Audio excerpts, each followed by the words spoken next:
որ այլևս չեն խոսում։ Շատ անկեղծ ասեմ։ Բան է փոխվել Միացյալ Նահանգներ-Իսրայել հարաբերություններում։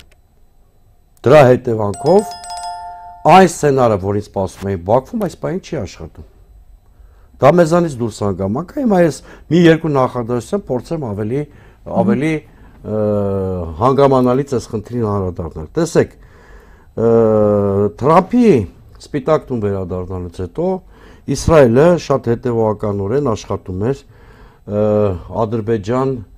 Իսրայել, ԱՄՆ առանցքի ձևավորման շուրջ, նույնիսկ զրույցներ էին տարվում նրա շուրջ, որ Ադրբեջանը Աբրահամյան համաձայնություններին կարող է միանալ եւ այլն եւ այլն։ Հաշվարկը մոտավորապես այս էր, իմիջիայլոց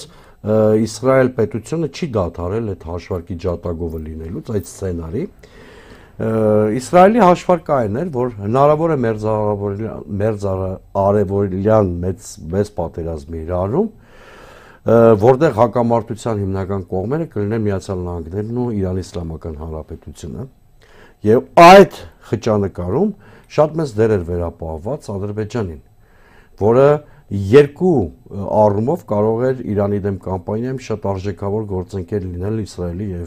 ուրեմն Միացյալ Նահանգների համար, մեկը որպես տարածք պլազդարմ, որտեղից կարող էին թիրախավորել Իրանը, եւ երկրորդը 10-15 միլիոնանոց ադրբեջանական համայնքը Իրանի Իսլամական Հանրապետության տարածքում որպես 5-րդ ճարասին, հա։ Հիմա բայց այնպես ստացվեց, որ Իրանի հարցում արմատապես տարբեր են այս պահին Թրամփի եւ Նեթանյահուի դիրքորոշումները։ Այն աշճանի տարբեր, որ օրինակ փոխադարձ նույնիսկ կսմթոցներ ենք լսում կամ բաների ենք ականատես լինում, որ երբեք չենք տեսել։ Օրինակ, Թրամփը այցելում է Մերձավոր Արևելք, շրջանցելով Իսրայելը։ Ավելին, մոտավորապես 2 տրիլիոնանոց գործարքներ է կնքում, որոնք էապես կարող են փոխվել Մերձավոր Արևելքում ուժերի բալանսը եւ վնաս Իսրայելի եւ ուժեղանում են արաբական պետությունները։ Օրինակ,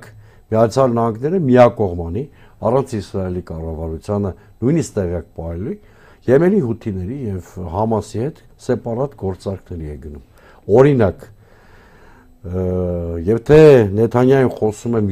միջուկային ծրագրի լիկվիդացիայի մասին Իրանի, Թրամփը լրիվ այլ շեշտադրումներ է անում եւ խոսում է միջուկային ծրագրի որոշակի զսպման մասին, որpիսի դա չկարողանա սպառազինության վերածվել կամ միջուկային զենքի։ Եվ այսպիսի բազմաթիվ հակասություններ կան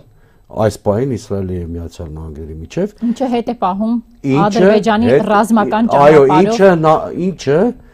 բարեբախտաբար մի այդ այնպիսի վիճակ է ստեղծել, որ Ադրբեջանը չի կարող մեծ պատերազմի գնալ Հայաստանի դեմ, եւ դրանով է պայմանավորված, որ նրանց խոսույթում մի քանի շաբաթ, երևի 6 շաբաթ ես մոնիտորինգ եմ արել, բացակա է Զանգեզուրի միջանցքի մասին ակտիվ խոսույթը, բայց դա չի նշանակում դա օրակարգից անհետացել է։